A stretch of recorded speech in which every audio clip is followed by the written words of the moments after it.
Carlos, running late? He was actually not feeling good yesterday. He's feeling better today. Yeah.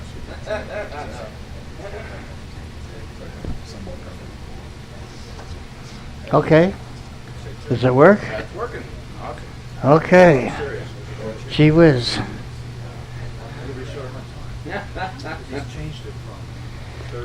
These are the lessons I brought. So, like I said, we may not get to everything. That'll work.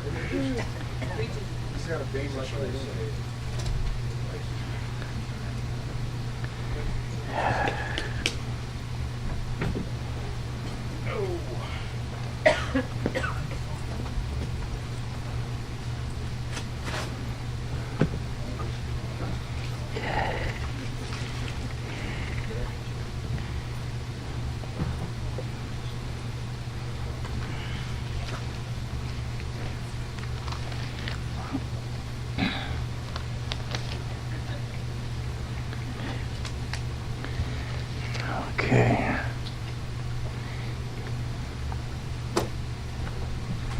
Got to get my workstation in progress here.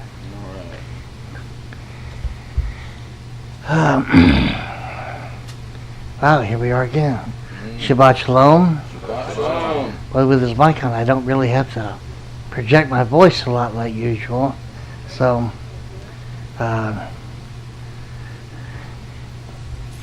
how shall we start? Boy, I know what I'm doing. Just don't lower the camera too much.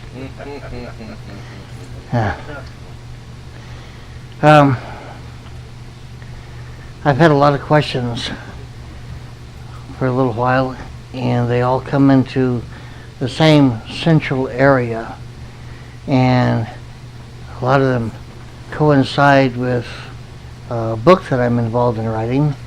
I used to write back in the 80s and 90s, and then I quit for a while. And there were three people that were significantly intrinsic in their influence in me starting to write again. And one of those individuals is here with us today, Tom Young. And when he told me his story, elements of his story were very arousing. They were alluring because in his deepest struggles and in the darkness of his time, as he shared that, I could see how much other people had gone through a lot of the same thing, but did not have the courage that he had to not only share it and write about it, but to grow beyond it. Believe it or not, that actually takes courage to grow beyond the darkness and the futility and everything else that resonates within all of that type of sentiment. And so it does my heart good today to see him again after being absent from his company for a while. And so for everybody who may not know Tom Young, he's written a couple of books. And so if you're fortunate, you can find his work. You need to read his books probably 3 times so that you can get a real chance to feel that and get to know him through his work. I encourage everybody to keep a journal, a diary, day by day, not for anybody else, but for yourself, so that a year or two later, 5 years, 10 years later, you can know where you were at and what you went through. You can remember. And not only that, but it can be there for your children and grandchildren so that you might help them in their journey in some way. So, the topics today, and there's a few of them, and unless, of course, I begin to speak like a New Yorker or an auctioneer, I guess we're not going to get through them all. But I'm going to work with it, and we're going to try. And we have, oh gosh, did I do it again? Maybe not. We'll see how this works out in the end. I began asking myself some questions.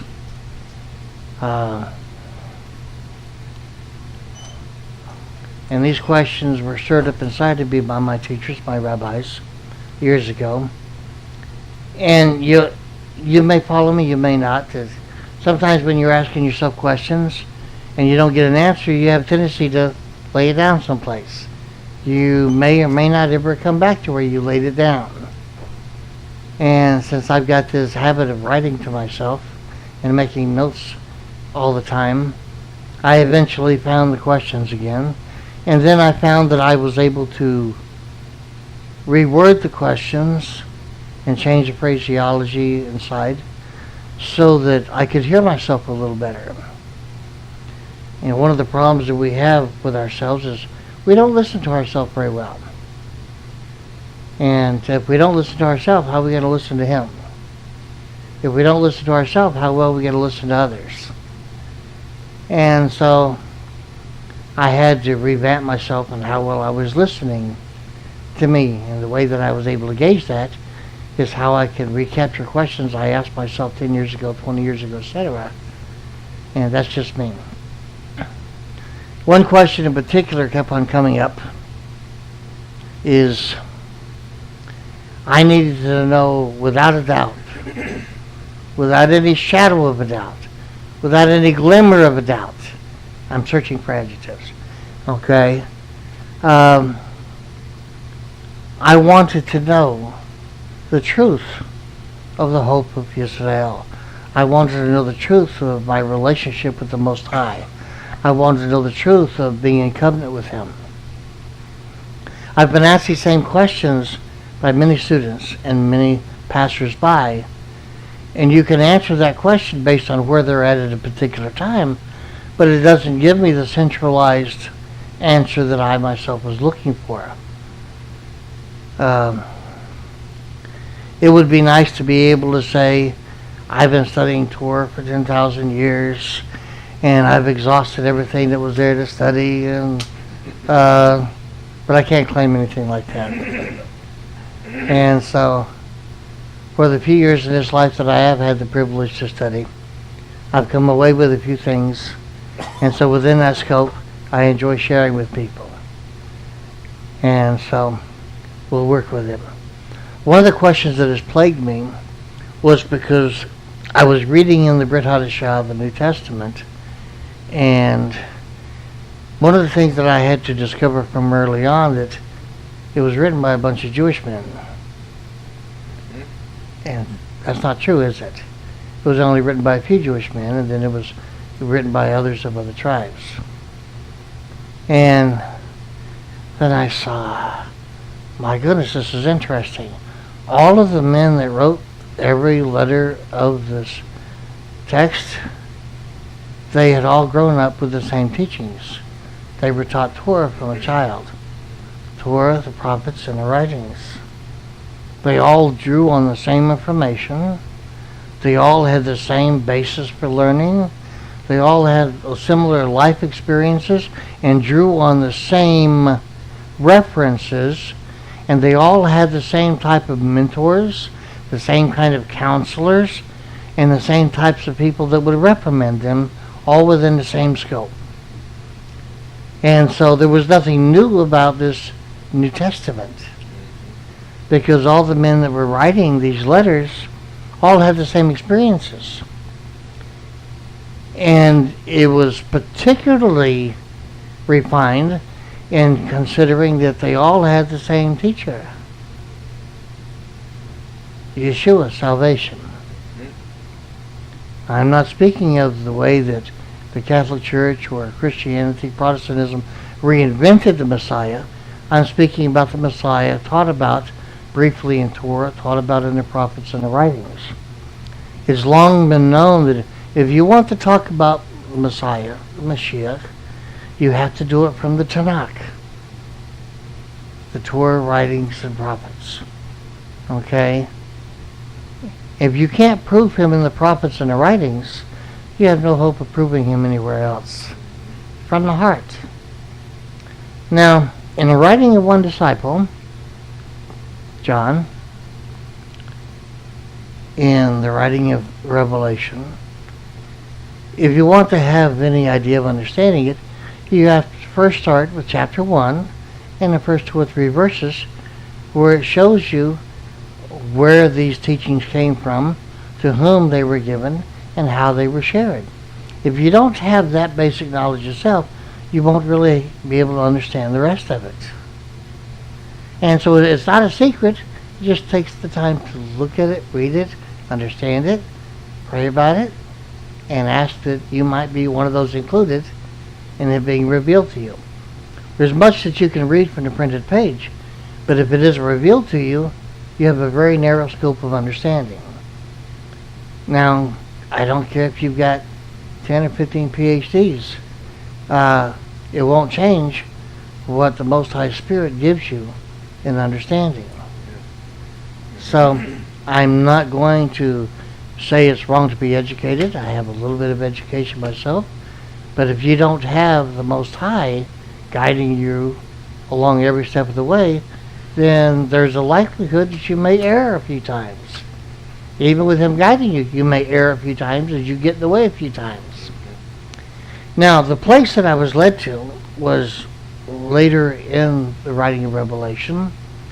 There's a small passage that says, if your name is not written in the Lamb's Book of Life, then you're thrown into the fire. It doesn't say that you're pushed or gently led or you're dropped off. It says you're thrown. You can't wait to get rid of you. Okay?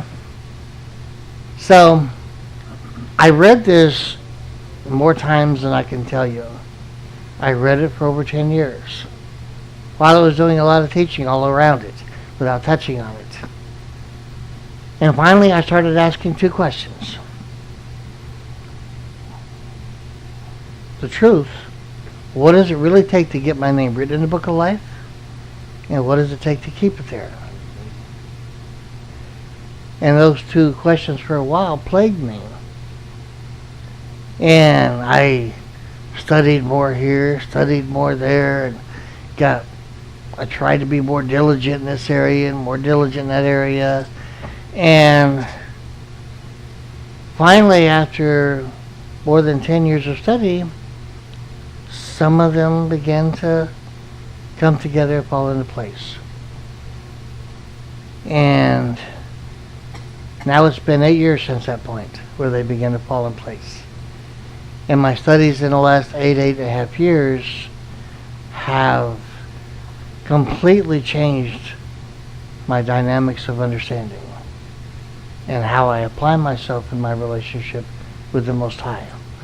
So it is my intent today to share a part of that with you as much as time allows until everybody gets tired of me. Okay?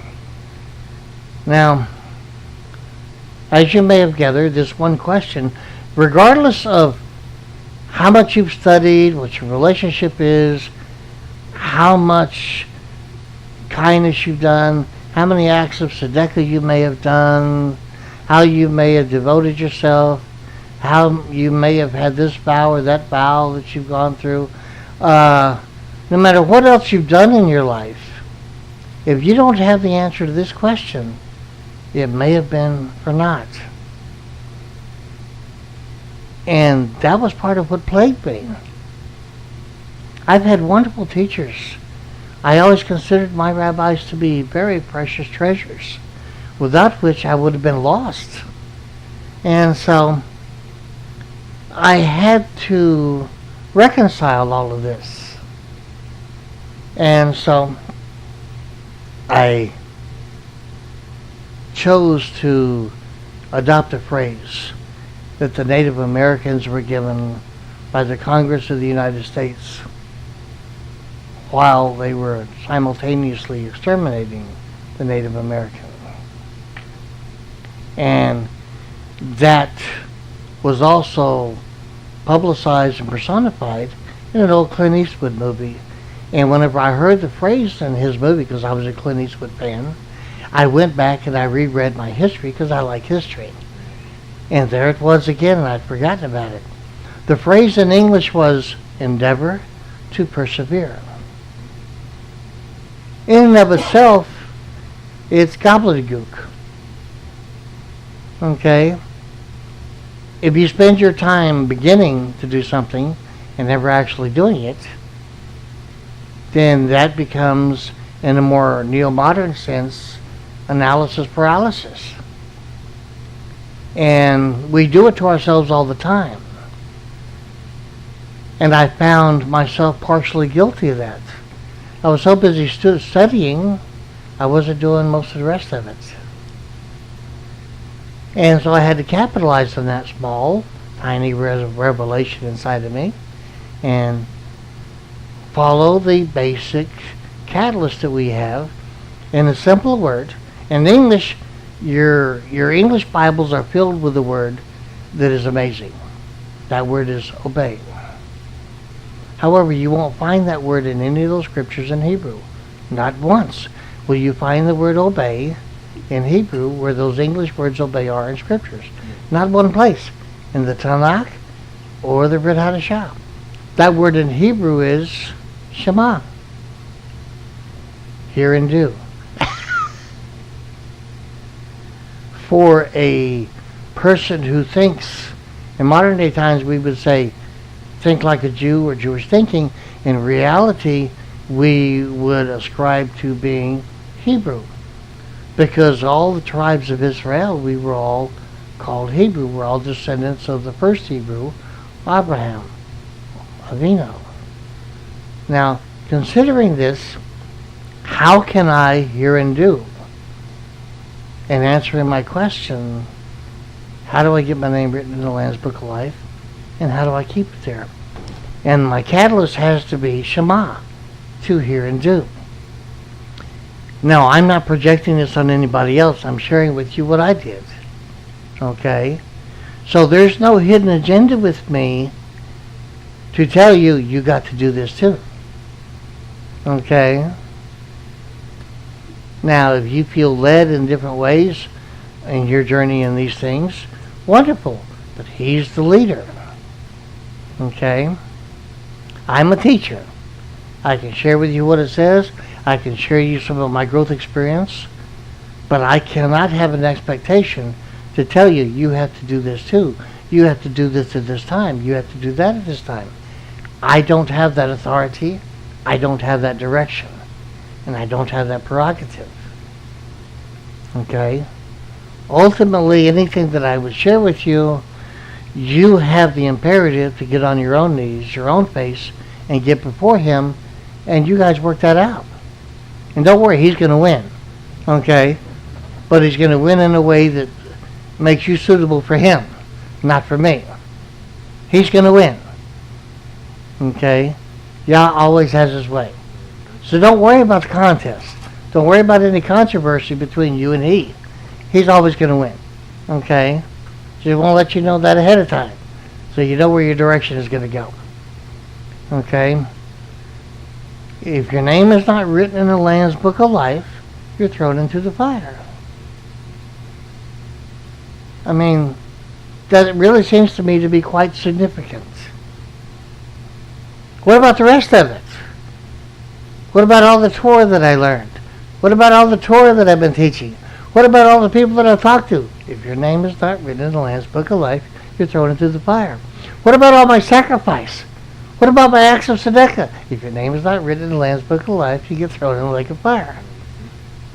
With gusto. Okay? So whatever you're going to say to him, what about what I did?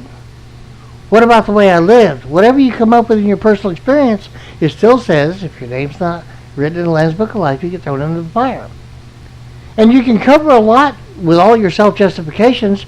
We do that daily with ourselves. We do that moment by moment. So we can self-justify a lot. But in the end of all of our self-justifying, it still says, if your name's not written in the Lamb's Book of Life, you get thrown in the lake of fire. Gee. And you can exhaust yourself with all your justifying. And when you finally get tired, you go, what am I going to do now? Because nobody ever thinks about what it takes to get your name written there and what it takes to keep it there. So that was the beginning of my secondary spiritual journey. Okay? That led me to everywhere we're going to go now. Now, the first place that I had to go, because, of course, you've got to study well. And if you've never been taught how to study, you're going to blunder. If you have been taught how to study, you're going to blunder just not as much. Okay? Because when you've been taught how to study, you've got guidelines to study. I mean, if you go to college, if you go to a accredited 4-year institution, one of the first things that they're going to ask you is, do you know how to study? Because every counselor in a learning institution, if they don't ask you if you know how to study, they're not doing their job. Period. If you apply to work at any job where you're going to gain employment, they're going to ask you or expect you to know how to do the job. So if you're going to be a student, part of your job in being a student is knowing how to study. I like to keep things basic and simple. Everything is basics. Everything can be learned in a simple way. We don't have to build things into a complicated, pseudo-sophisticated piece of machinery to where it has gray areas and mysteries and mists, and it doesn't have to be that way. Now, if it's something that he has not revealed, you're not going to find an answer. It's not there because he hasn't given it yet. Okay? So just try to keep this in mind. So the first place that I went to was John 15. We call it we have this tendency to name passages of study by the first line of the study. Now, I was taught originally that we should get past the chapter and verses and read things by content and subject matter based on passage. Now, there was a particular Christian scholar who chose to go through the whole canon of the Tanakh and the New Testament and break it down by chapter and verse. Now, ever since then, people have been doing that and accepting that that was right. But if you study by passage, you'll find sometimes the chapter and verse delineation doesn't quite give you the right groupings. So you got to go back to looking at it as a passage. Okay? And so that's how I have to approach it. And so when I look at things by subject, and I look at things by passage, and what it conveys in content. And we always have to look for context and syntax. Okay?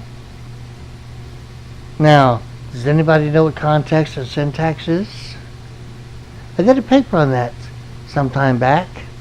Did you share that with anybody? No? Oh, shame on you. Okay. Did you share any of that other stuff with anyone? No, I just kind of kept it for myself. Okay, now you got it.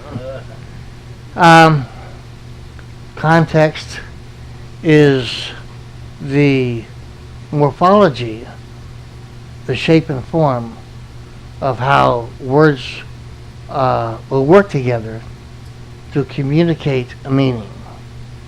Okay? Syntax is a relationship of one word to another within the structure of the language you're working in. Okay? That's as simple as I can make it. If I'm wrong, I'll trust Tom to correct me. Now, it's always good to be corrected. Don't ever feel embarrassed or incredulous for anybody ever correcting you. You're better for the correction. It's simply the relationship of one word to another as they come together in the grammatical context of the language structure you're in.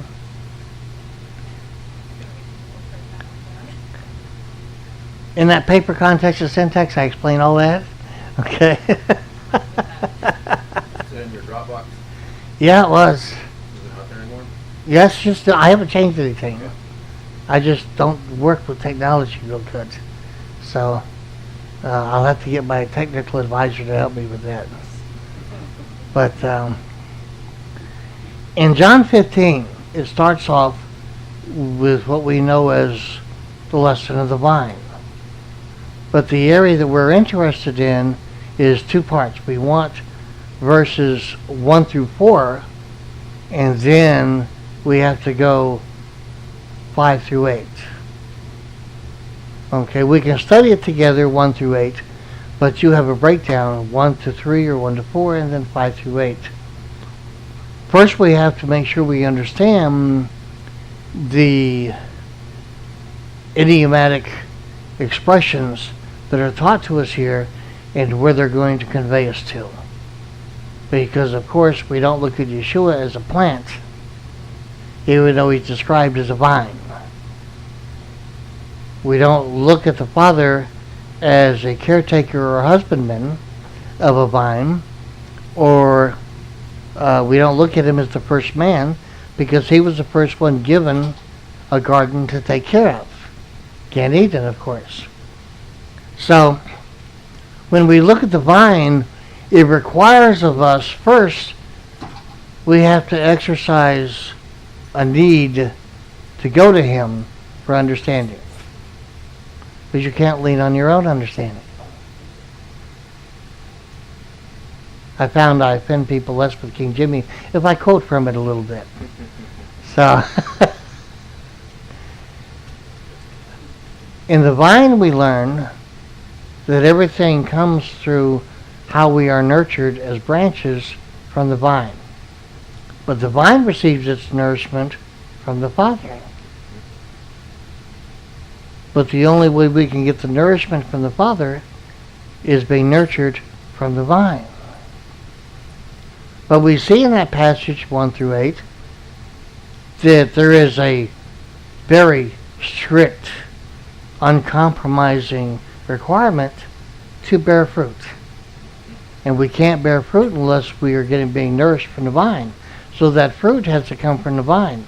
The vine receives the fruit from the Father. Even though John 15 does not explain how that happens.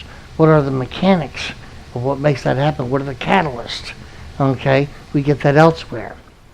But it does say there in John 15 that we have to bear fruit. And so you have to produce and reproduce fruit abundantly, because it says you not only have to bear fruit, you have to bear it abundantly. And even beyond that, the fruit has to remain. It can't just be corrupted. It can't dissipate. It can't go anywhere. It has to remain.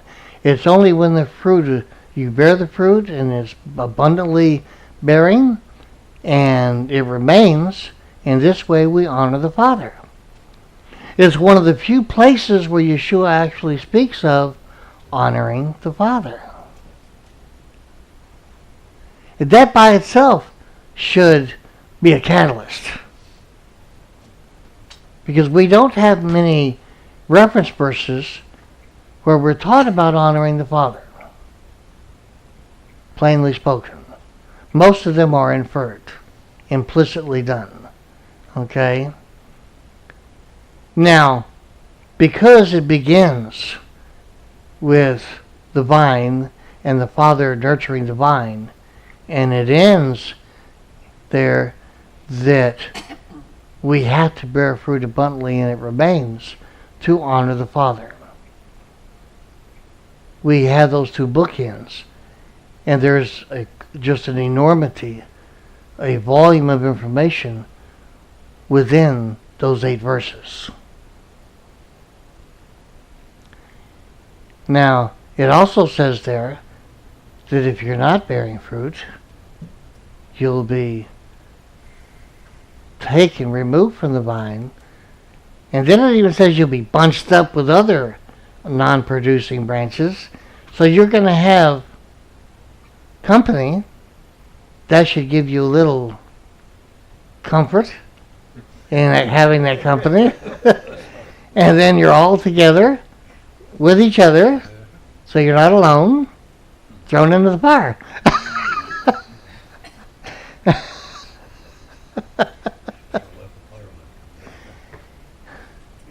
And see, I found this quite significant that all the non-producing branches would be bound together so they can be a mutual admiration society.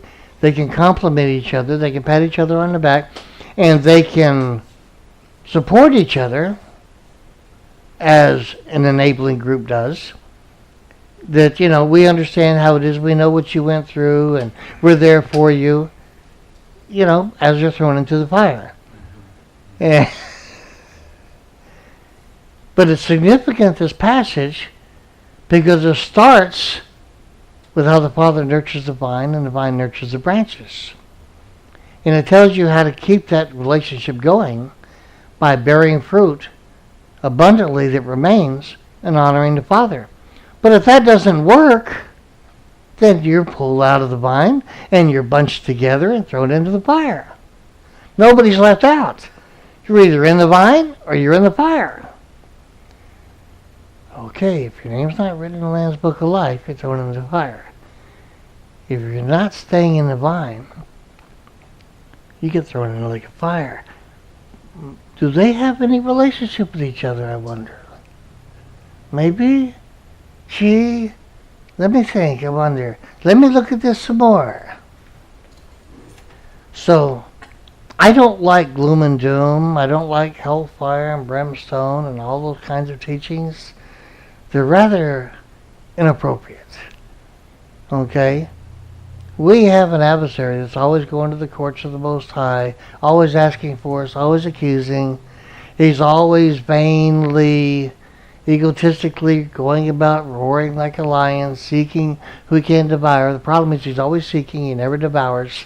He can't do anything without permission. All of his authority has been stripped away. He was defeated in the powers of the air. He lost the keys of hell and death because Yeshua took him back. Okay, so I don't need to spend any time on a defeated no-name enemy. Okay.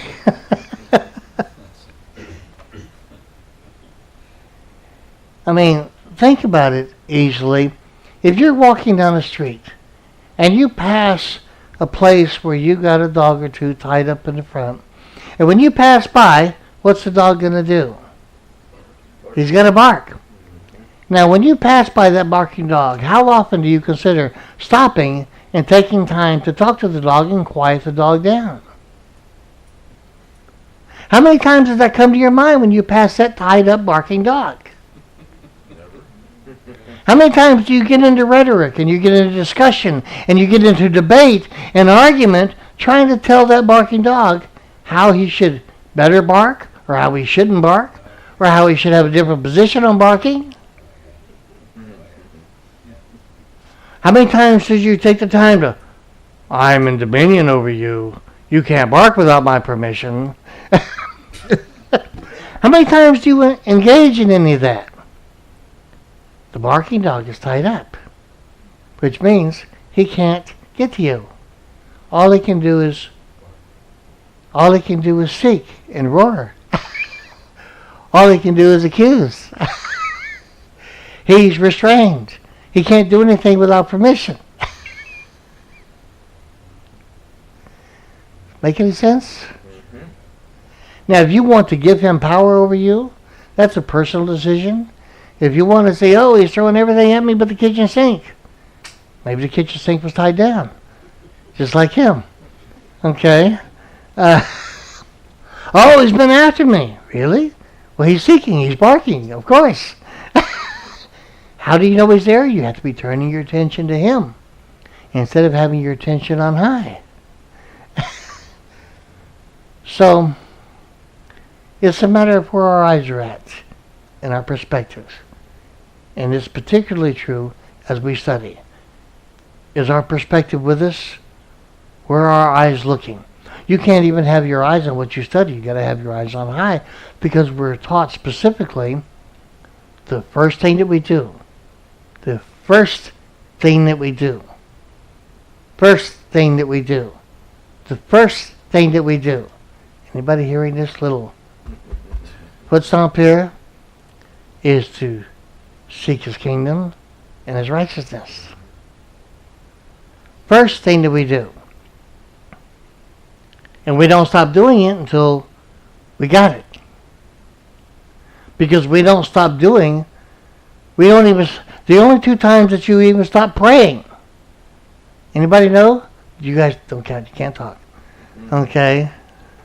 There's only two times that you quit praying on anything, particularly in intercession, the only time that you stop praying is one, when he calls you to peace. And he says, Shalom, be still. You've done your job. That's great. Or second, when you see the answer and it's fulfilled. Those are the only two times that we stop praying in any particular way. That's it. Okay? In the same way, we keep our eyes on the kingdom and his righteousness until he tells us to stop. And guess what? In this life, it's not going to happen. And you're going to discover why in a few minutes. Okay? Now, he says, if you do this, keep your eyes seeking his kingdom and his righteousness. And the second part of that is what? He adds everything else. He doesn't say that he permits you to go get it. He gives you all the strength to go out and earn it. He doesn't say that you become prosperous to achieve it. There's nothing you can do with the works of your hands. He doesn't even say that he reveals it. It doesn't say that he sends you a messenger. He says there that he adds it. That means it's his architecture. Seek first his kingdom and his righteousness, and all else is added to you. That means you don't have squat to do with it personally. You're not a part of the decision-making process with how he adds it, how he develops it, how he builds it, but he makes you whole because he adds it all there to you. He does it. There's nothing we can intrinsically do. There's not a vow that we can make. There's not an offering we can give that's going to supplement or help with the way that he makes it whole by adding everything else to it. It says very simply, it's added to us. He does it. He did not give us a blueprint for us to do it.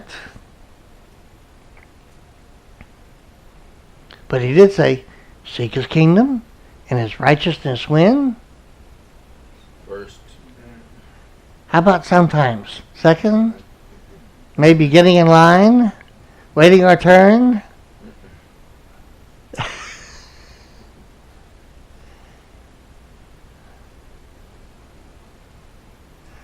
Well, I've been so hurt, I've been so full of pain, and I don't think I'm worthy, and I'm not a very good person, and nobody cares about me, nobody accepts me, and I've been rejected so much. Your eyes are where? Where are your eyes supposed to be? His kingdom and his righteousness. When? First. How often? All the time. Now, if you don't know what the meaning and definition of the kingdom is, you're still pretty much screwed. If you don't know what his righteousness is, well, you're doubly screwed. I want to do it. I really want to do it. I want to do it. Okay? One of the first people that I wanted to learn from in body language and English when I was young and I was trying to learn English was Jimmy Durante. He may be before some of your time, but Jimmy Durante was just full of life, and he was very animated, and even being himself full of life, he was his own caricature. And you don't know what an overwhelming compliment that is for a person. If you can be your own caricature, then you're just full of life, and it's wonderful. And he had a schnoz on him, a nose that was just halfway from here to Manhattan Island, okay? And he took full advantage of it, being the Jew that he was, okay? And that was his brand, okay? But Jimmy Durante was a very driven man. He never missed a Shabbat. He never missed the Shema. He never missed an appointed time.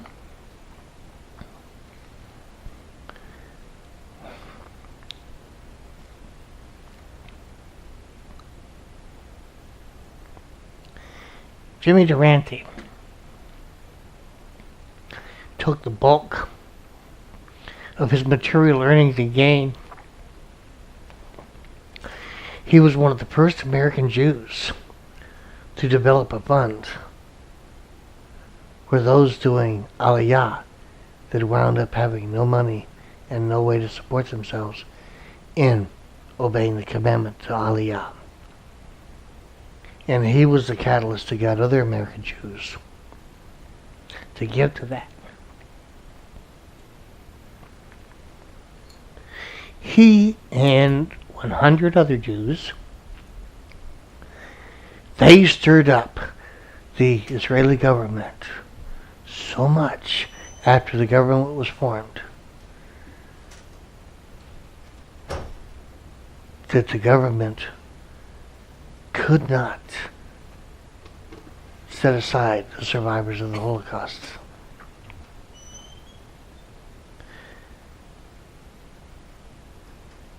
And he was also a pretty good actor and comedian.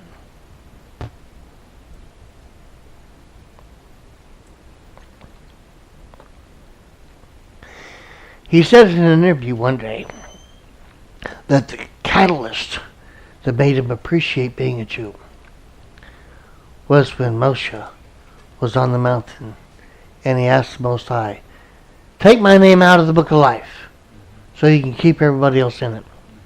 And what was the answer? No. That's pretty straightforward. Mm-hmm. No. If you didn't read any far past there, that should be an indicator. The Most High didn't give a vague, mystical answer. It wasn't in the fog. No. I will choose whom I will keep and whom I will blot out. I will choose. Nobody else shares in that decision. Okay, if my name's not written in the Lamb's Book of Life, I get thrown in the lake of fire. Nobody else makes that decision. I choose. Oh, my name's not written in the Lamb's Book of Life, I get thrown in the lake of fire. Oh my. You see, no matter where you go, you can get brought right back to that. Now, when I read that from Jimmy Durante in a memoir that was done on him after he did that interview, that statement from that dialogue between Moshe and the Most High sent him on a lifetime journey to find an answer about the Book of Life.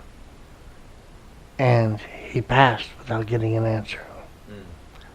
And neither his son nor his grandson ever picked up the question and did anything with it. However, it reached me and several others.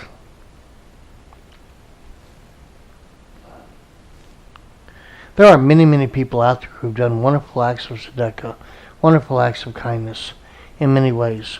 They're unsung heroes because they've remained anonymous, and unless you're one of the people that know them and you speak of it, then nobody ever knows.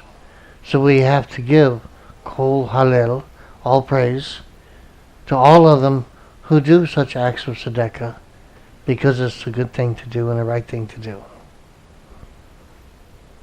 Now, whether you do a small act of kindness or you do a large act of kindness, it's not the quantity, it's the quality. Okay? If my name's not written in the Lamb's Book of Life, I get thrown in the book of lake of fire. You see, this just kind of stays there. John 15.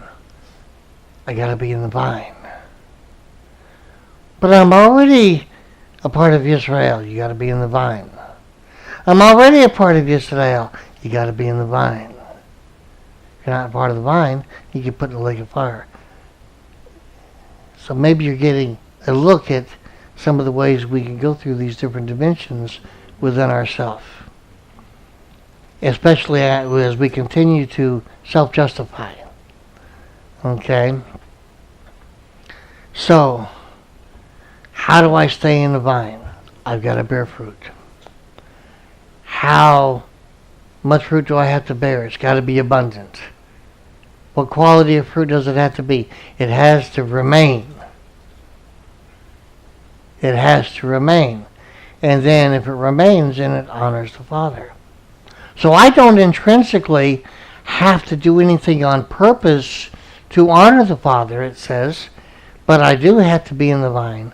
I do have to bear fruit. I do have to bear it abundantly. It does have to remain. And then through that, the Father's honored. Then we're going, wait a minute. It started with him. He's the one who nurtures the vine. The fruit had to come from him and get into the vine. So it's a circle here. It's a full circle. Oh, what does the world say about going full circle? Like it's redundant, repetitious, and you haven't gotten anywhere. But here, this circle is nourishing. This circle is cyclic, and it grows. And yet we have all sorts of circles that in his creation.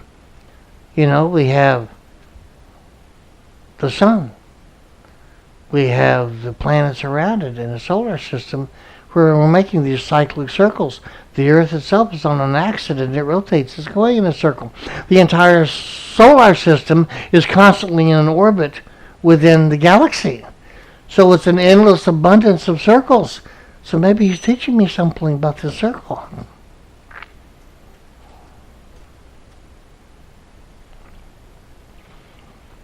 If my name's not written in the Lamb's Book of Life, I get thrown in the lake of fire. So if I don't want to get thrown in the fire, my name's got to be written in the Lamb's Book of Life. How do I get my name written there, and how do I keep it there? You have no idea how many times a day this bubbles up.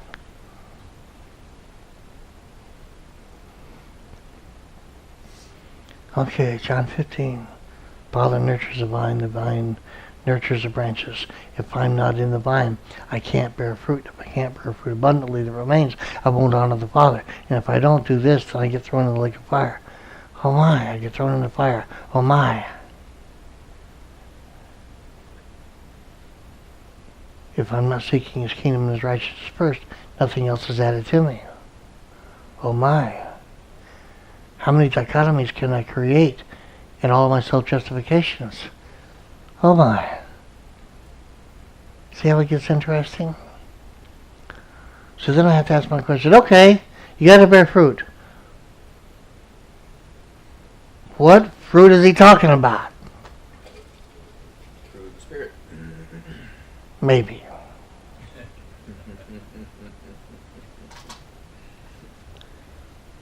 Now the word that we normally ascribe to spirit, ruach, its primary definition is breath. But the word ruach is used in connection with over 100 applications in the Tanakh. Not always his breath, but always ruach. So that was a lesson all by itself, to reorganize primary, secondary definitions, go back beyond the traditionalists, go back beyond the Tiberian vowel point system, as we would call them today, the Masoretics. Okay? So how are we going to do this? Okay, fruit.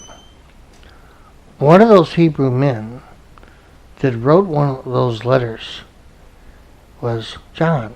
We got that much because of Revelation. Okay? So,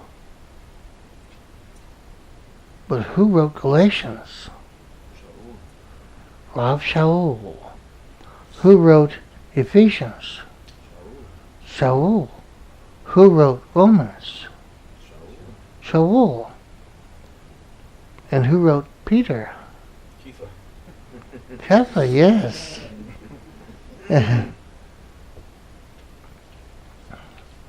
So can I rely on these teachers? Is there anybody who feels like we can't rely on these teachers? Not anybody. Can we rely on these teachers' teacher? Now, it's an old custom tradition among the Jewish community. When you meet a rabbi, there's two questions that are always asked first. And if you're not asked these questions, I would question the validity of the Jew. Okay? It's that strong. Okay? Who was your rabbi? And what yeshiva did you go to? Okay? So when I meet somebody new, well, the first thing that I always say is, my rabbi was Rav Abraham Shapiro, and I went to Makatz Rav. There's not a Jew that's born today in Israel that does not know anything about those two. Okay? There's some American Jews that may not know, but for the most part it's known, it's easy. So, that being said, I would have to ask John, or Shaul, or Kepha, Peter, who was your teacher? And they would say, what? They would say, Yeshua HaMashiach. Why would they say that? Was that because of the dynamics of a personal revelation, a personal relationship? No. What does Yeshua HaMashiach mean? The anointed salvation. And where does salvation come from? The Father. Because he said, anybody that calls on my name, I will save them. And how does he save? But with his salvation. When you say Yeshua, Yeshua, Yeshu, all different forms of the word, its root is to save. So when they say Yeshua HaMashiach, they know it's the anointed salvation, that particular salvation from on high. If you study with a mindset of what that really means, the fact that the anointed salvation was incarnated in the flesh becomes much less significant. Not less important, but less significant in terms of Torah teaching. You know where it comes from, and because you know where it comes from, that gives it its authority and its validity. So I know that John had a teacher, and their teacher was Yeshua HaMashiach, the anointed salvation. That means something to me. And what yeshiva did Yeshua have? So this in turn means something to me.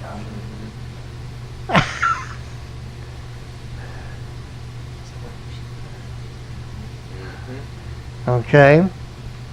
So, Rav Shaul, what are his qualifications? He named his qualifications in one passage.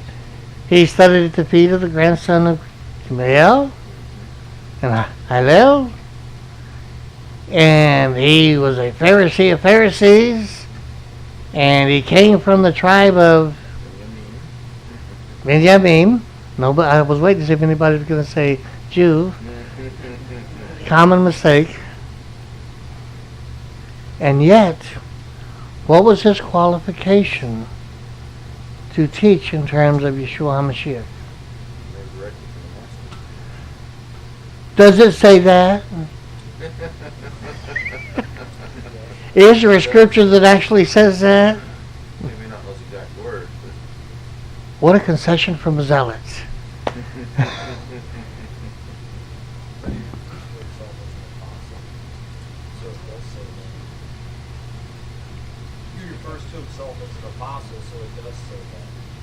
No, it doesn't. Apostle means sent one. Who sent him? No, that is incorrect. Yaakov sent him.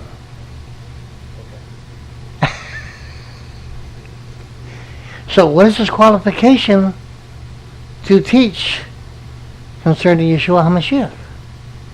How do we arrive at that? These may seem like academic questions, and they may not seem like they have any relevancy, but they most certainly do.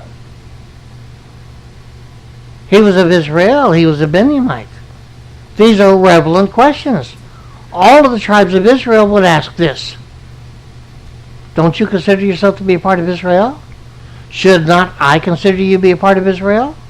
Then you should be asking these same questions. What is his qualification? Are you lost now? Good. Galatians 1:12 says, "For I did not receive it from man, nor was I taught it, but through a revelation of Yeshua Mashiach." Where's that revelation? Huh? Dig into it. Is everybody with me? Huh? Now,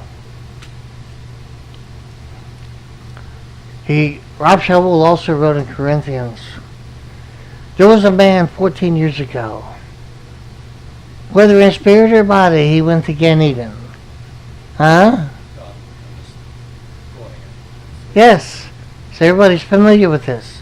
He was speaking of himself 14 years previously. Where was he at 14 years? He was on the road. And he had some oxen with him.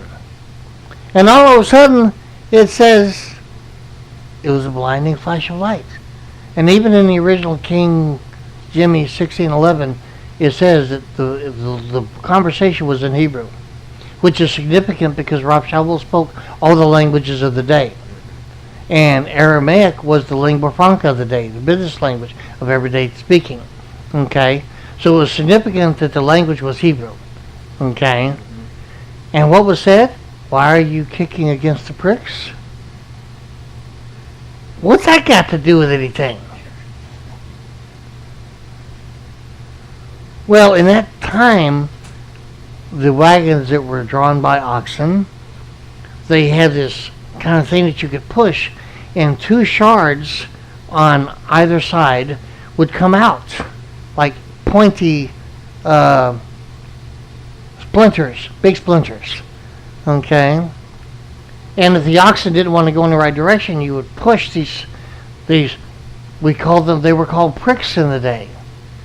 And they would hit the back legs of the oxen to get their attention to bring them back into the direction you wanted them to go.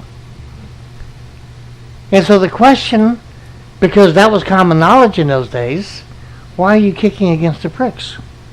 Where do you think you're going? What are you doing? And in that flash of light, as we spoke about last night, everybody says that he was blinded. Scripture says that he was blind. He couldn't see with his physical eyes. And I find that to be an extremely fond reversal. First will be last, last will be first. And it takes us back to another passage. The woman, she could see, and when she finally went to the one place where she wasn't supposed to go, she thought that the tree was nice to look at. It was attractive. She could see it, and yet when she ate of that forbidden fruit, her eyes were open. So if she was already seeing it before she ate, what eyes were open after she ate? Oh my. So we have the opportunity always to see with physical eyes or to see with spiritual eyes, or to see with both when it's appropriate. So when he was blinded with his physical eyes, and he says later, 14 years ago, there was a man, whether body or spirit, went to Gan Eden. Where did he go in that moment where he was blinded in that flash of light? Where did he go? Gan Eden. Who instructed him? No, the Memra, because Yeshua was salvation. And salvation had not been sent at that time. And yet he knew the difference between the Memra and Yeshua's salvation was application and office. But he was taught outside of time. Because we know in Bereshit chapter 1, it was not until the fourth day that the sun, the moon, the stars, and everything was put in place, and time as a catalyst was set in place. And yet, Gan Eden was not a part of that. So we know that he has a teacher, and he had a yeshiva to teach Yeshua HaMashiach.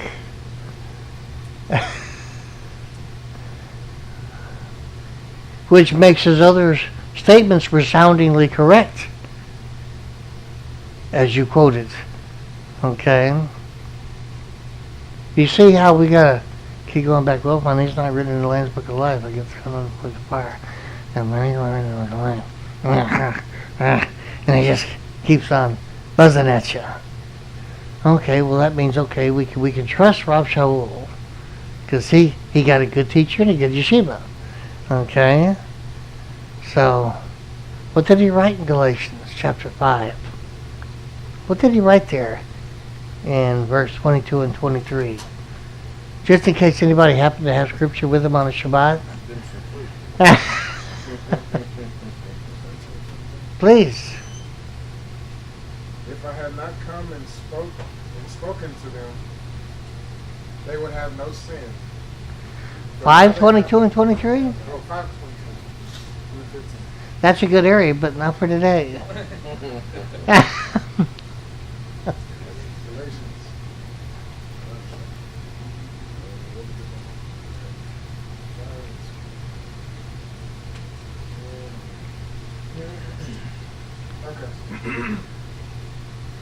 The fruits then of the Spirit are these: love, joy, peace, kindness, goodness, faith, meekness, self-control. Against these there is no instruction put in place. So now we know what the fruit is. Fruit of the Spirit. Is that what it says? Read 22 again. The fruits then of the Spirit are these: The fruit of the Spirit. Fruit of the Spirit. Fruit of the Spirit. Fruit of the Spirit. Fruit of the Spirit. How many times do you think you can say that? Fruit of the Spirit. So, where do you get the fruit from? What is the tree that we get the fruit from here?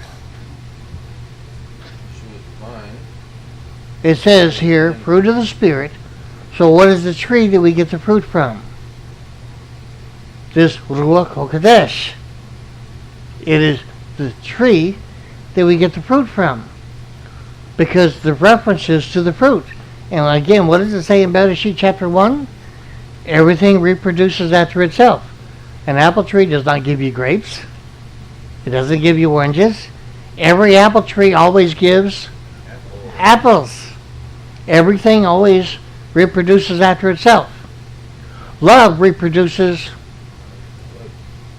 Hate reproduces. Anger reproduces. Everything always reproduces after itself. Depression reproduces. Futility reproduces. Everything always reproduces after itself. So here we have fruit of the Spirit. It says there are many trees in Gan Eden that the man was meant to take care of. When Yeshua rubbed the man's eyes the first time, who was born blind, he said, what do you see? He says, I see men as trees walking. So which eyes did he open first? And then he applied things the second time and he goes, oh, I can see more clearly now. So now he quit seeing spiritually and he was concentrated on seeing physically. And so then he says seeing physically was more clear and easily done. He says nothing more about his continuance seeing spiritually except to recognize Yeshua as what? Mashiach, the anointed. Now, consider the moment. The man's eyes were first opened spiritually. And the first one that he sets eyes on, both spiritually and physically, because Yeshua asked him a question before his eyes are open physically, What do you see? He says, I see men as trees walking. His eyes are open spiritually. He sees and hears Yeshua in front of him. That's the first thing that he sees spiritually when he opens his eyes. And beyond Yeshua, I see men as trees walking. But Yeshua is the central figure in his vision as he opens his eyes. The very first thing his vision beholds spiritually is Yeshua HaMashiach. What would that do to your heart? To have your eyes open and the very first thing you behold, the very first thing in your vision is Yeshua HaMashiach.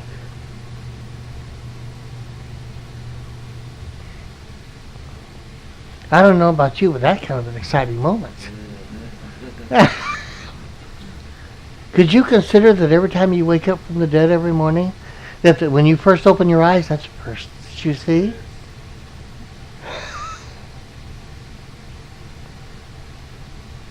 Oh my. The fruit of the Spirit. That raises more questions. But thankfully we got good teachers. Okay? Fruit of the Spirit. Fruit of the Spirit. So how do I get this fruit of the Spirit? Well, first off, you got to know it's fruit of the Spirit. So where's the fruit going to come from if it's fruit of the Spirit? From the Spirit. Yes, we might get a little elementary here, but it's necessary. Okay?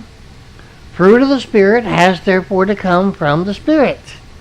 So how do we get the fruit that has to come from the Spirit? How do we get it from the Spirit?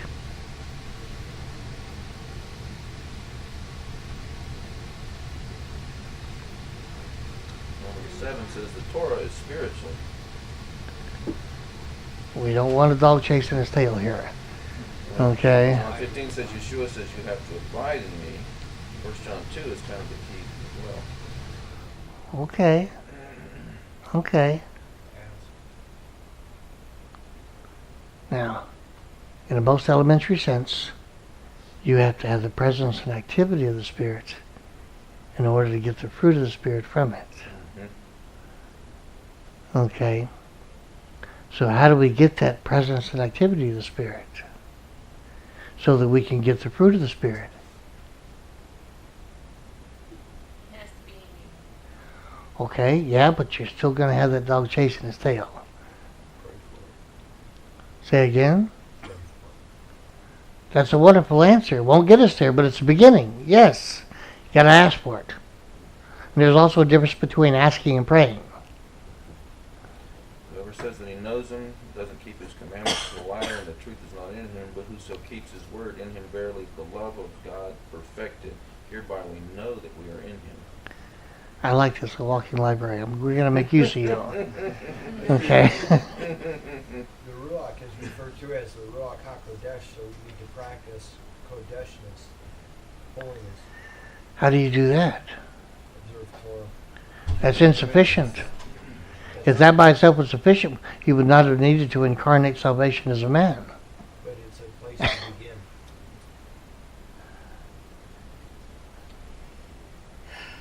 Not quite, but you're getting there. Okay. It says no man comes to the Father unless he draws you. Oh, a good beginning. Now, before we get there, go ahead. John 3, he was telling a particular Pharisee, you must be born of the Spirit. The second birth. Okay. Good. You got all this written down on the list? Okay. Okay. And in the book. Seeking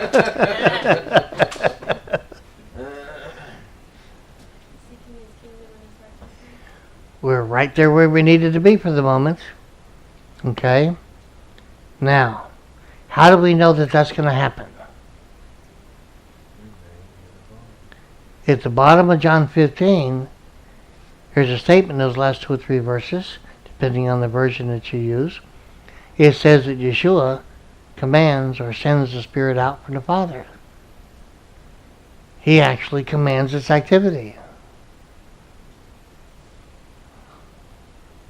So the Spirit goes wherever He sends it. You see how we're making some connections here?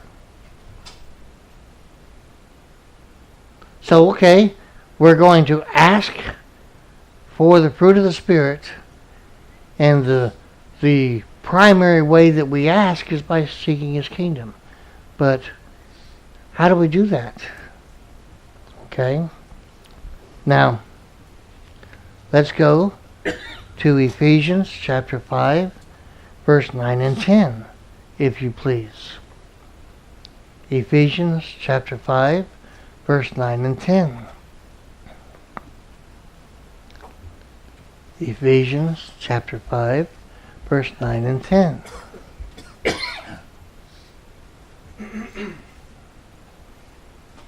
For the fruits of the light are in all goodness and righteousness and truth. And search out what is beautiful before our Master Yeshua. You sure that's what it says? That's what it is. Fruit of the Spirit. Fruit of the Spirit. It's a good singular of the Ruach. Well, that's true. Well, he said fruits. That's what I was. Well, that's because he's reading from an Aramaic translation. I have to explain that. Okay. You familiar with Andrew Roth? Yes. Okay. That's his translation. Right. Now, and his is the best translation out there, outside of Dr. Goebbels. Now, what's important here is this is called fruit of the light. So we have two verses here that talk about the fruit or the fruits. But in Galatians it says fruit of the Spirit. Here it says fruit of the light. How do we get from fruit of the Spirit to fruit of the light? I mean, I'm still wanting to seek after the kingdom first and His righteousness.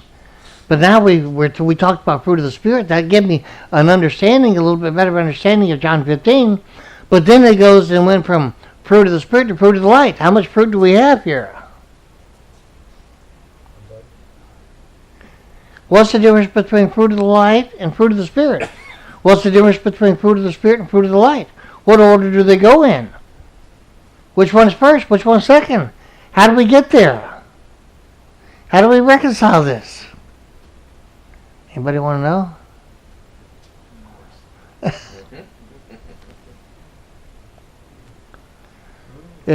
At a place Yeshua was called, I am the way, the truth, and the what?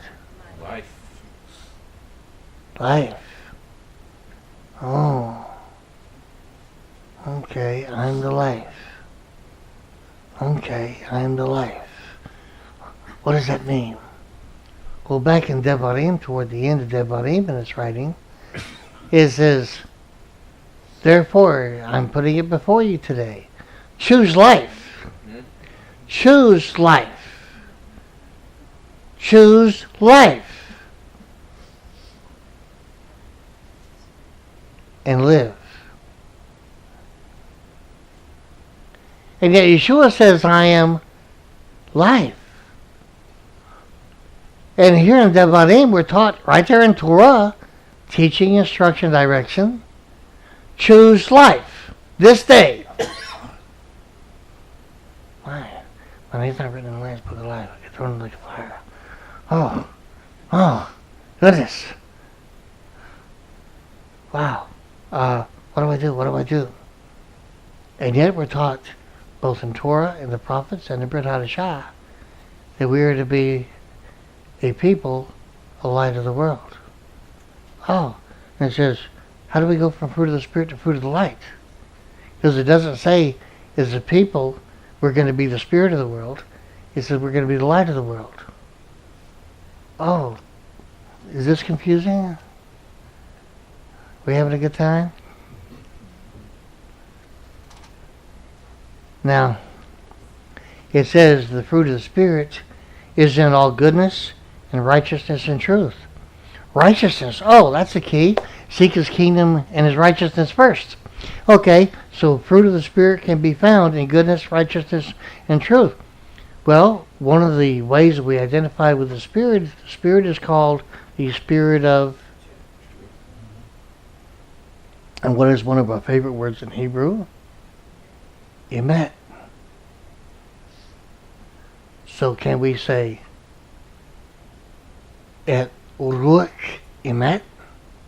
Can we say that? In emet? Okay. Now, if we can find the fruit in all goodness, where do we have to be looking? Where's goodness? Where does goodness come from? Why from the Father? How do we know that? Yeshua said, when a man said, you're a good man, Yeshua said, why are you calling me good? Only the Father is good. So if there's goodness, where does that goodness have to be coming from? If there's goodness, whose presence is there? And goodness can't be there without that goodness, that environment where the goodness is at being set apart. Because if goodness comes from Him, goodness itself has to be set apart. Because He is fully, wholly, completely set apart. So then goodness is set apart. And righteousness, tzedakah, what is the definition of righteousness? In Hebrew, the definition of righteous or righteousness is justice or justification. His justice, His justification. And one of the main themes in all of Torah is the scales have to be balanced. Justice must prevail. And if He's going to clothe you with righteousness, He's going to clothe you with His justification. Not ours, not our own self-righteousness, not our own self-justification. When He clothes us with His righteousness, He's clothing us with His justification. His scales must be balanced. He won't change that for anybody. He didn't do it for His own sons. Not even the Son that came to us.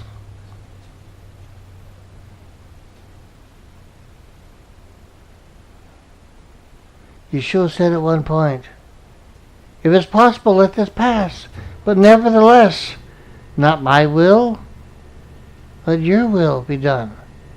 It's a wonderful discovery to discover and find out, and then rediscover what that word will really means in Hebrew. My. That's homework for tomorrow. Nevertheless, not my will, but... Now, He had already made that very pronounced, because He had said repeatedly in His 3 years of public teaching, I speak what He told me to speak. I do what He told me to do. I came here to do my Father's... So if He repeatedly said, I came here to do my Father's will, at the same time, the work was so arduous that He said, if it's possible, let this pass from me. But nevertheless, even if it can pass, your will, not my will. Most interesting dichotomy. Now, the fruit is found, the fruit of the Spirit is found in all goodness, righteousness, and truth. And we're told to seek His kingdom and His righteousness. So seeking His righteousness, here we find out that the fruit of the light is in righteousness. So if we're seeking His kingdom and His righteousness, we know at least in righteousness, we're going to find fruit of the light. So we're given some places to look for the fruit. The fruit of the light is found in all goodness, and goodness is a set apart thing. And wherever we find goodness, that's set apart, so that we find out the fruit of the Spirit is there too. And goodness, it's set apart. And truth, the Spirit is the Spirit of truth. So where we find truth, we're going to find the fruit of the Spirit of truth. So we're given some more hints here. Now turn with me to Shaul's writing to the Romans 14, 17, and 18. Romans 14, 17, and 18. If anybody's lacking and they need some scripture to use, I've got a couple of copies. No takers? Okay. Which one do you prefer? This one is not user friendly. Okay. Then where is it? It's at home where I study. Oh.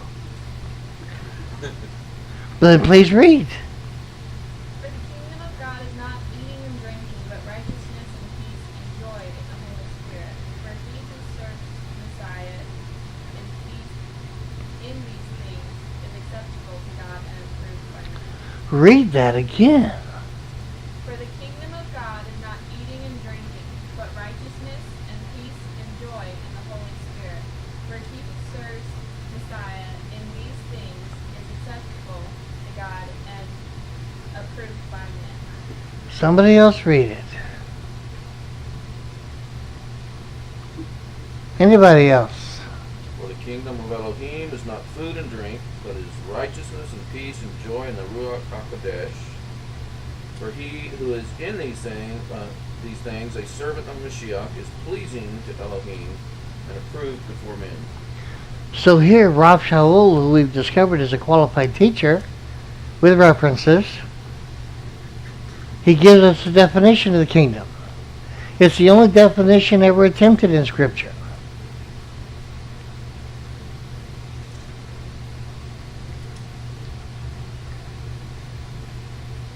Righteousness and peace and joy in the Ruach HaKodesh. So now we know what the kingdom is that he's telling us to seek. And we find that peace and joy are also mentioned in Galatians as fruit of the Spirit. Could they be fruit of the light too?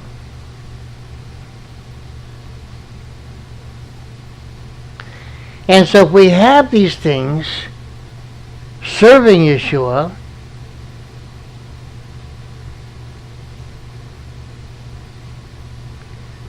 we find ourselves acceptable to the Most High, as it says in John 15 that we honor the Father, and it says we're approved of men. Well, that might take a little while, but it does say that. So how do we put this together a little bit more? Let me ask everybody a question. What's the definition and meaning of eternal life, and what hope do we have of receiving it?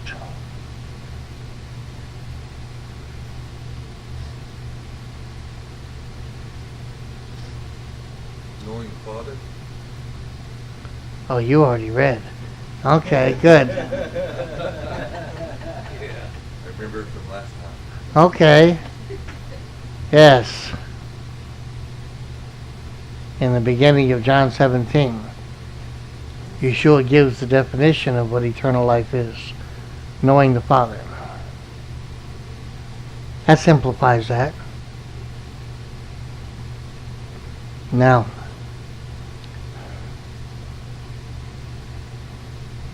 keep wondering if this is like those radio towers and it's going to damage me with radiation. Oh, okay. Now, how do we put this together a little bit? How do we go from fruit of the Spirit to fruit of the light? How do we get to Yeshua, who said he was the light? How do we do that? Now,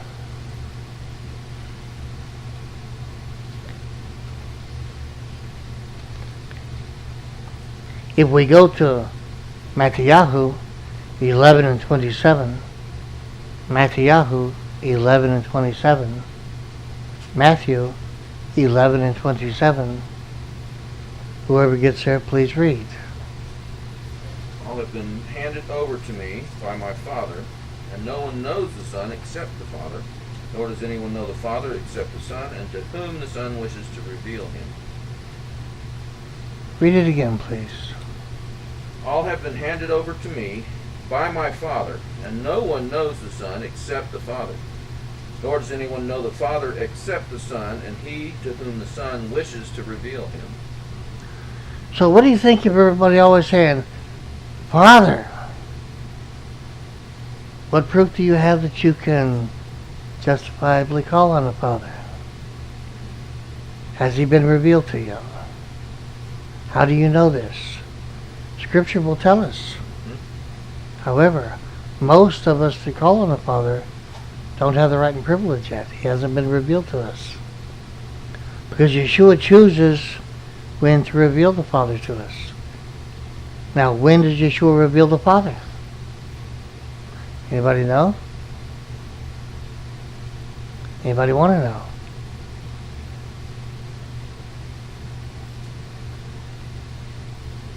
Now, when you receive Yeshua as salvation, does that guarantee you eternal life? No.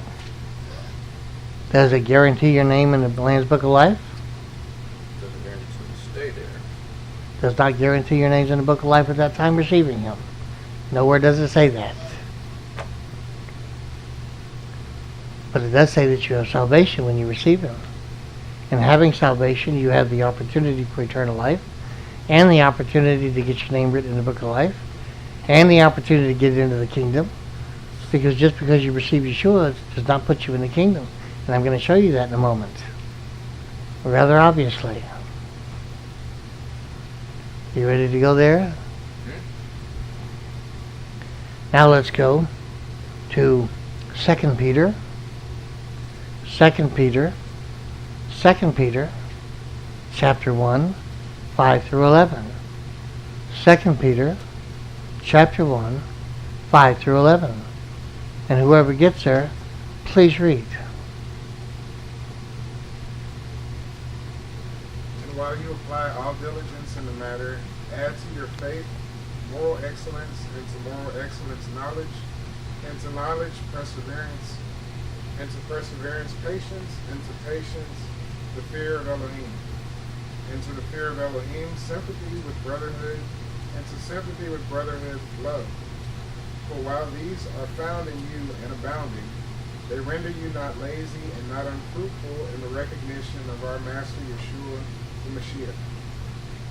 For he in whom these things are not found is blind and does not see, and has forgotten the purification of his former sins. And therefore, my brothers, you be exceedingly diligent to make your calling and election certain by your good actions, for by doing so you will never fall away. For thus will entrance be given you abundantly into the everlasting kingdom of our Master and Redeemer Yeshua the Mashiach. Thank you. So verses 5 through 10 teach us how He's going to grow us diligently in faith and fruit of the Spirit. Now we know the definition of the kingdom already by Rav Shaul. Now we read from another teacher, Kefa, Peter, that there's a growth process going on. And in verse 11 it says when you mature in this growth process, that you're offered an entrance into the kingdom. How many people accept it? How many people take that entrance and actually walk into the kingdom? How many people enter the kingdom?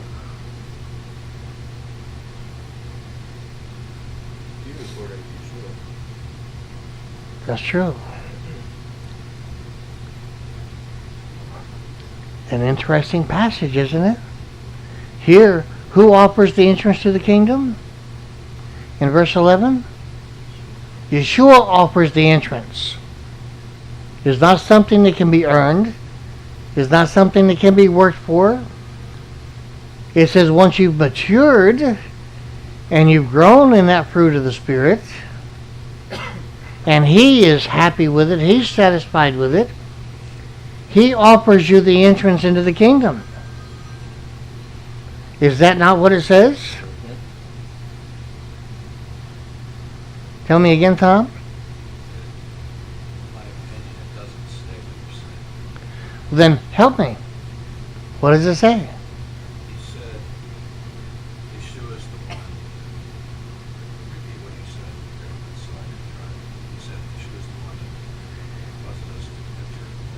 He offers the entrance into the kingdom. The way I read it is that it says,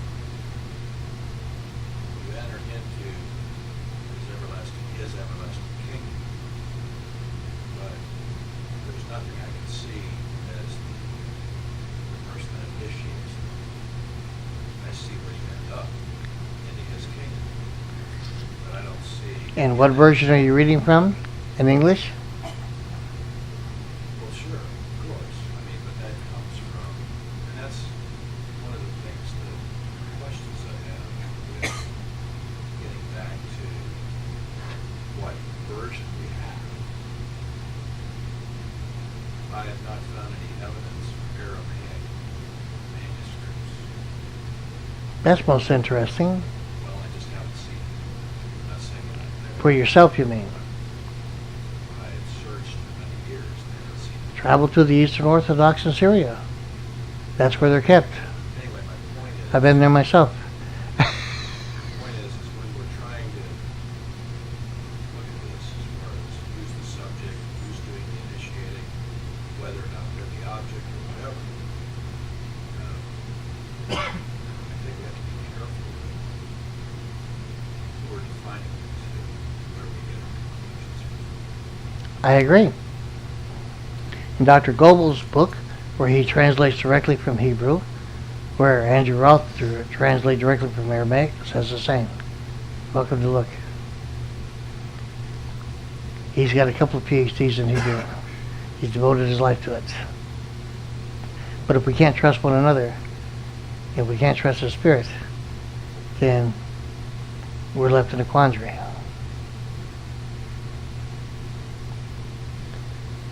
Now, this is the only area, this is the only scriptural proof that the text offers us for getting into the kingdom. And it's the only textual proof that we have of what it takes to get to that kingdom.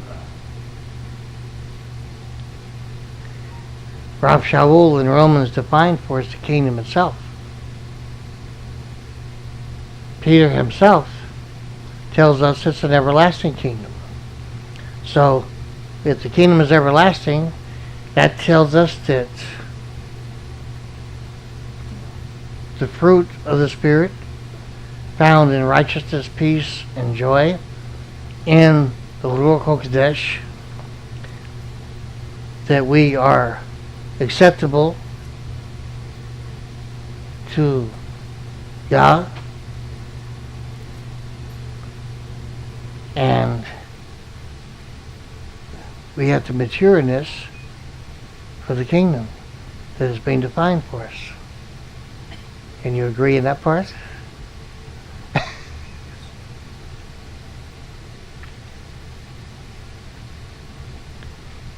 And here with Peter, another disciple that had the same teacher that the other two had. So we're finding pieces all from the same teacher with three different teachers. Okay? Now, do we have a little bit better understanding of what John is teaching us in the lesson of the vine and honoring the Father? Now, if the kingdom is indeed righteousness, peace, and joy in the Ruach HaKodesh, and if everything as it says in Matthew that everything's been handed over to Yeshua, whose kingdom is it? Whose kingdom is it?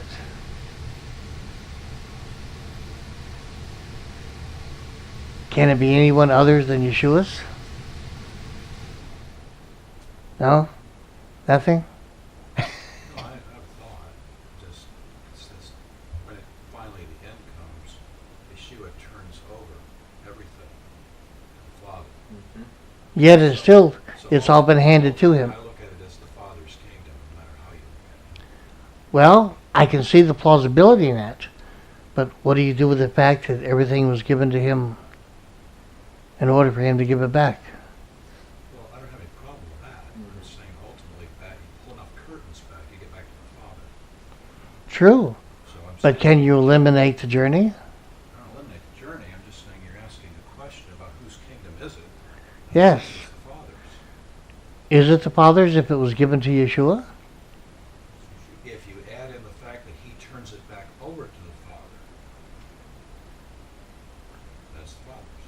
I would agree, but New Jerusalem's not here yet. No, it's the end of the 1,000-year But reign.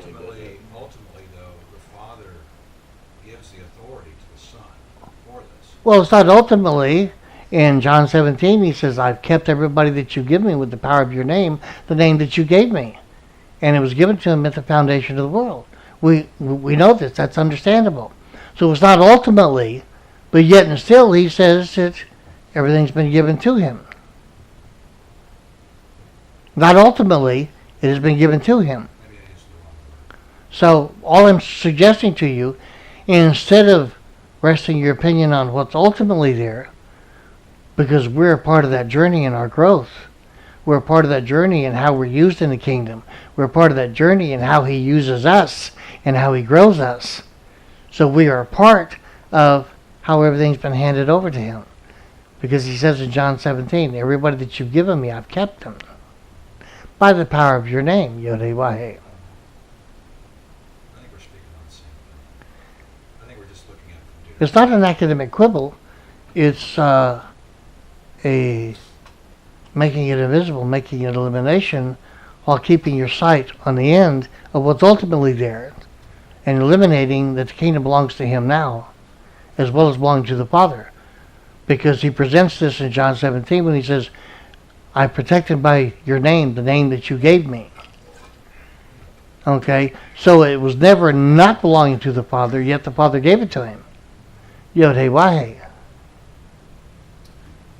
again, I don't know if we're midrashing here or not. I don't wanna- Not yet, but I can take time for contributions and interactions. Okay? Now, if this be true, then we have to digress for a moment and we have to investigate something. Because all of this rests on the presence and activity of the Ruach HaKodesh. If anybody wants to add anything in the future so that it will be on the tape clearly, we'll give them the mic. Yes, sir. Now,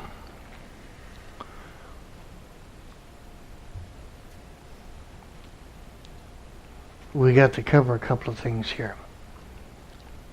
How? Yes. I'm sorry. I just want to ask a question. Not really in the camera. About. It might be my immaturity speaking, but I'm wondering. Could I ask the question why the Father gave him the kingdom? Is it because so he could allow people? I mean, could. He proved himself worthy. Okay. So it's not specifically for any reason. So Incoming. I don't know how to word this.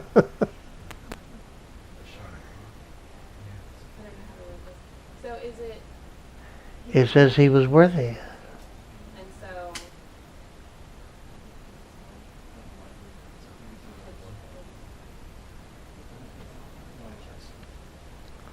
Keep talking. is it so he was worthy. And it wasn't specifically for so he could allow people in to the entrance of the kingdom, but That was his job as the anointed salvation. yeah.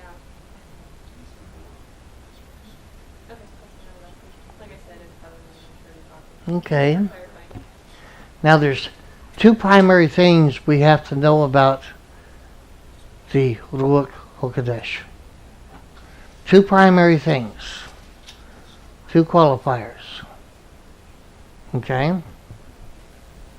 One, we know because of everything that we've read from Torah all the way up, that every time His Spirit is present, it's mentioned When Moshe approached the burning bush, he was told, take off your shoes. This is set apart ground. Whenever he made the seventh day, he imparted his own set apartness into the day so that we would have set apartness every seventh day to enter into. Everything concerning him, we are told at different times. And then he teaches us in the offering system within the tabernacle and the temple, in the differences between clean and unclean. And he gave to the sons of Aharon and the men of the tribe of Levi as Kohanim. They were the ones given to pronounce something either clean or unclean. Okay? You walk into a room and it has the Torah on it, which is not leprosy. Okay, and they say, no, this is unclean. Not a fit habitation. Oh, okay, now it looks better. It's clean. It is tahor. Okay? So, we know with two qualifiers that with Yah's Spirit, okay, the number one, it is set apart. Okay? That has to be the very first qualifier. Its presence and activities with wherever it goes, with what happens to that environment wherever it goes, wherever it's sent to. What happens to that environment? Whatever environment it is, that environment becomes, while that his spirit is there, that environment, that place becomes set apart. Mm-hmm. Take off your shoes. The ground that you stand on is set apart. During the period of the tabernacle and the time of the temples, when the Kohanim would do service in the temple, they did it barefooted. Every time that the shift would come on in their various divisions, they had an upper and lower area. They would turn on the top part to make their hands clean with the water, and then they would do the same with their feet, so their hands and feet were clean, so they could do their service in the temple. Every place where his spirit is present, there is a setting apart, because it is set apart. That's the very first qualifier. So if his spirit comes upon you, what happens to you when it comes upon you in that moment? Yes, in that moment. Now if you choose not to remain that way, you can push it away by continuing to do things that don't allow for that set apartness.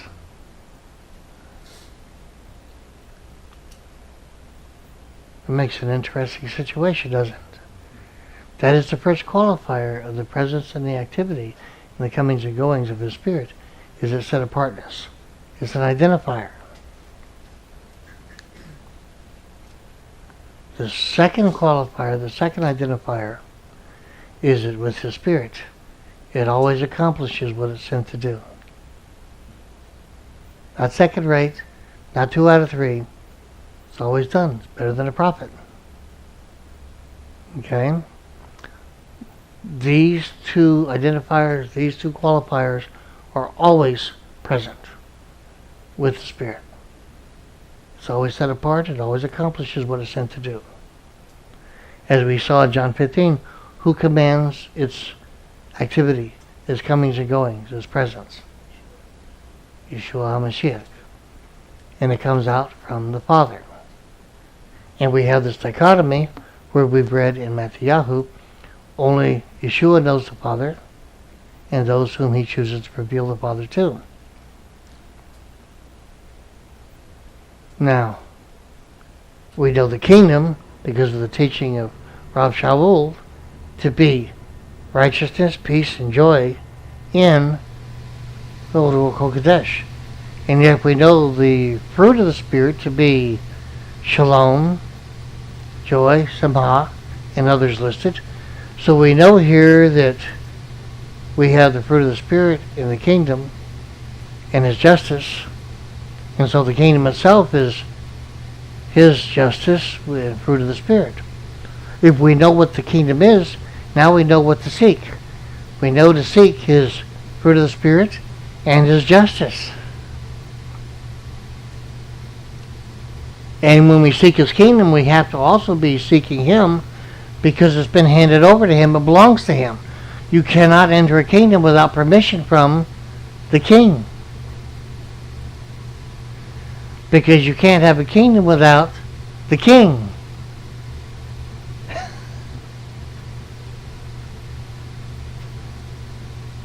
Make any sense?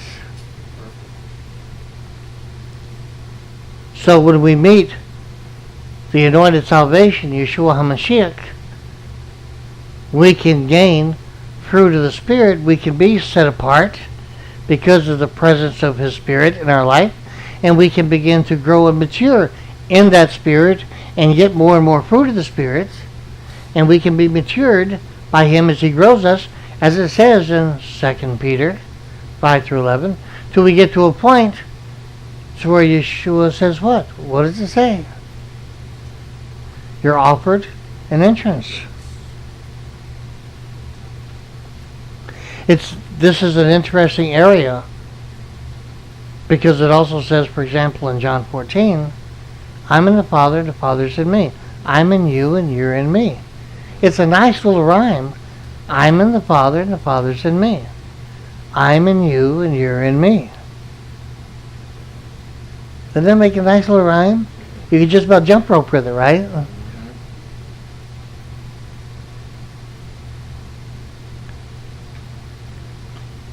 And if Yeshua received Yod-Heh-Wah-Heh from the Father from the foundation of the world, and the Revelation says He did this at the foundation of the world, then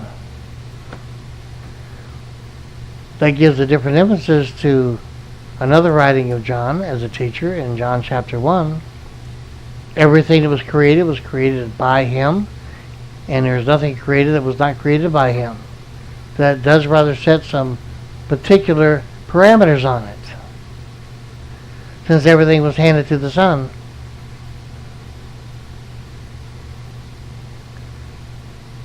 And we really have to think beyond ourselves a lot here. In one place in the Brit Hadashah it says,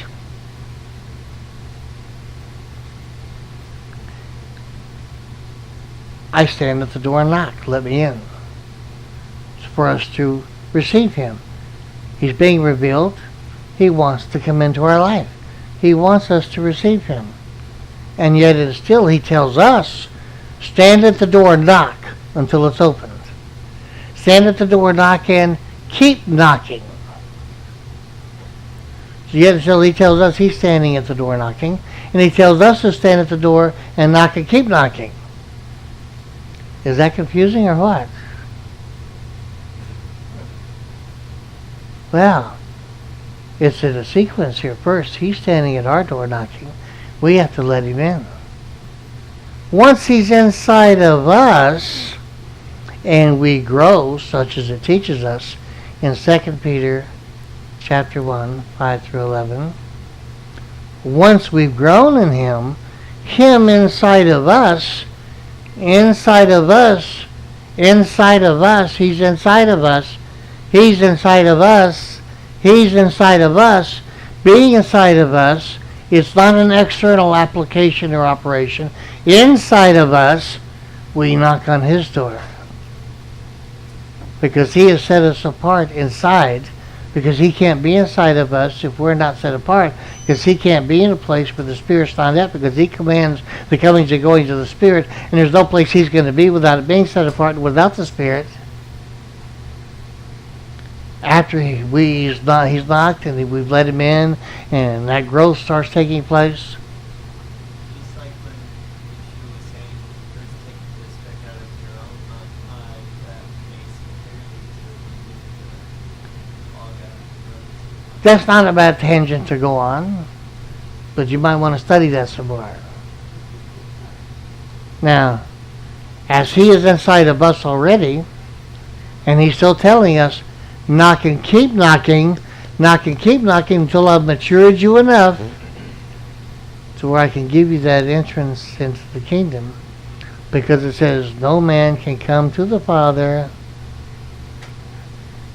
Now, how does no man can come to the Father except by me, Yeshua?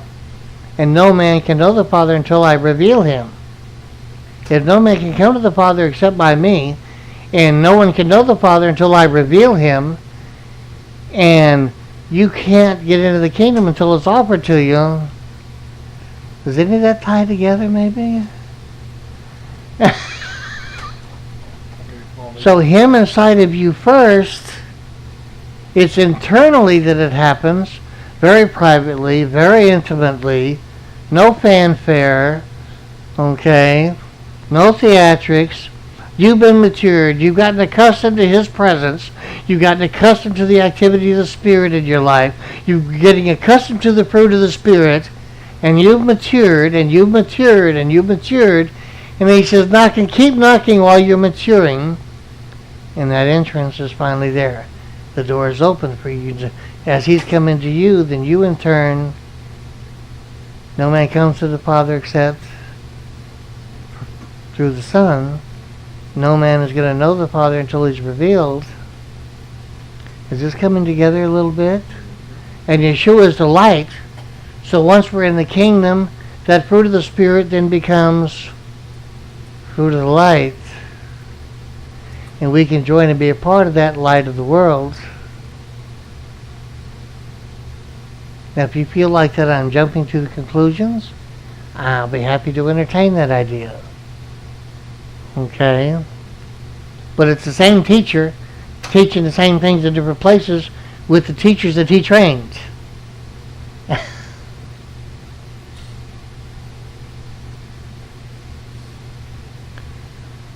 Now, if we can understand and appreciate the idea, accept the idea that God's Spirit has these two primary qualifiers. It's always set apart, and it makes every place where it goes set apart. It always accomplishes what it's sent to do. Are we in some unity with this? Making any more sense? Now,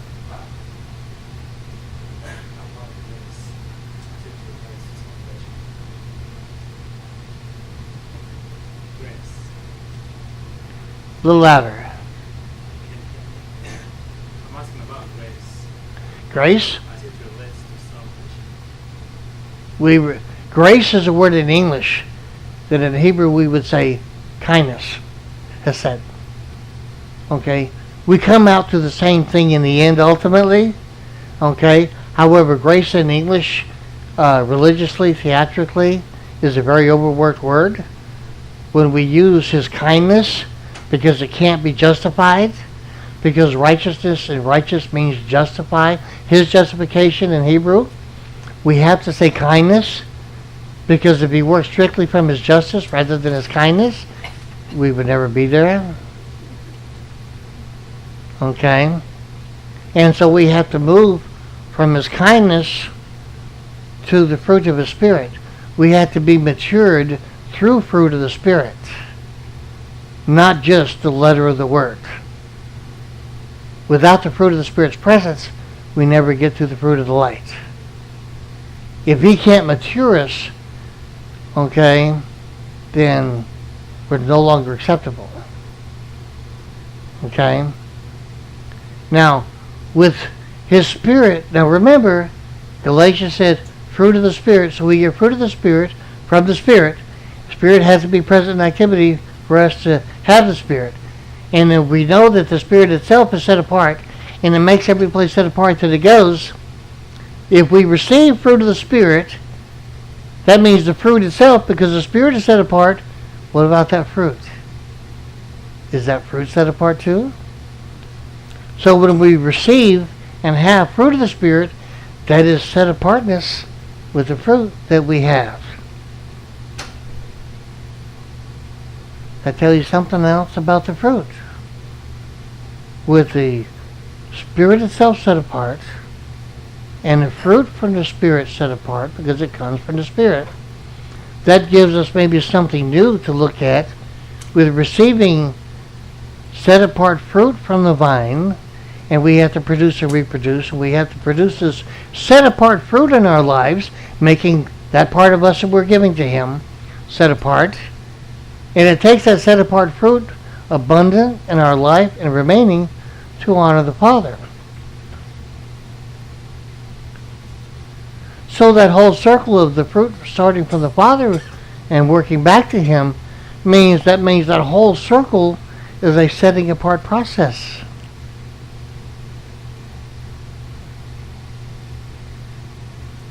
It also says from another teacher in the latter part of the Brit Hadashah that the adversary can only work among the disobedient. So whatever disobedience you may have in your life, that part of your life is open to the adversary to work, because it was allowed by the Most High. So if you brought all of your life into subjection to the Most High, and all of your life can be set apart by the presence and activity of the Spirit, and the fruit of the Spirit growing in your life, and you leave no place for the adversary to work, because you've eliminated the disobedience, and you only have obedience or disobedience to Torah, because trespass or sin is the definition of that is doing something against Torah, disobeying Torah in one way or the other, one fashion or another. So when he... Sorry, so Don't apologize. I'm assuming Joe is not the rule, but he's like to accept the rule. Maybe adversary can work in your life. The adversary didn't work in his life until he got permission. The adversary had to go to court. So he accepted. It was not an exception. The adversary had to do the same thing. Okay, he had to get permission to do something, and the Most High allowed it. The only reason the Most High allowed it is the same reason He allows things today. Okay? Our relationship with the Most High in covenant is not a walk in a park. It's difficult. It's not easy. If it was easy, more of us would really be doing it. Okay? Every chance the Most High has, He tests us. Just like we refine a metal, making it more pure. He tests us, refining us. The way that He does this, the fire that He puts us through is situation and circumstances and interactions to prove His word and make a greater name and reputation for Himself, even as He did at Pharaoh's expense. And as He makes a greater name for Himself at somebody's expense, He's testing us, making us more purified, and growing us. And He's using us in His kingdom to enlarge His kingdom. All happens all in the same thing. And it was the very same thing with Eyob. Because even toward the end, what had Eyob said? Yah gives and Yah takes. Baruch atah b'shem Yah. Okay? And even in the end, when he complained once, and then he's admonished, in the end, what does the Most High give back to him? More than he had in the first place. More than the adversary took. More and better. So is there anything that the adversary can take from us, even if the Most High allows, that the Most High can't give back to us more and better? We are not subject to the adversary. We're not under him. We can't be attacked by him without the Most High's permission. And if that attack occurs, it's not because the Most High looked at us badly, not because we displeased the Most High. It's so the Most High can make a name, a reputation for Himself, while He tests us and matures us, while He shuts the adversary's mouth, and He enlarges His kingdom with the witness.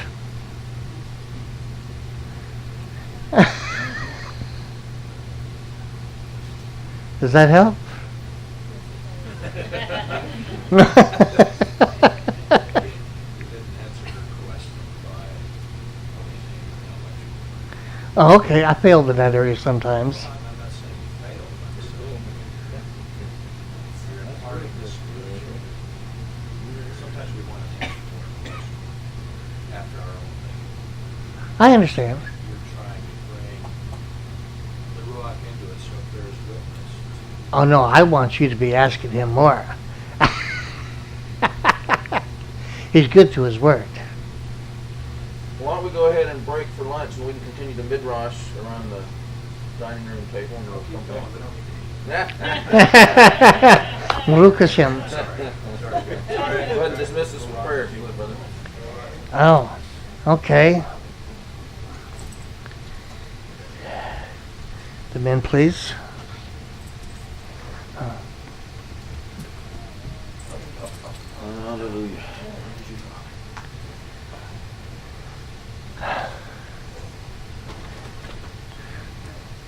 Yah, Elohim, Adonai, El Shaddai, all that you've given us to reach out to you with, all that you've written on our heart.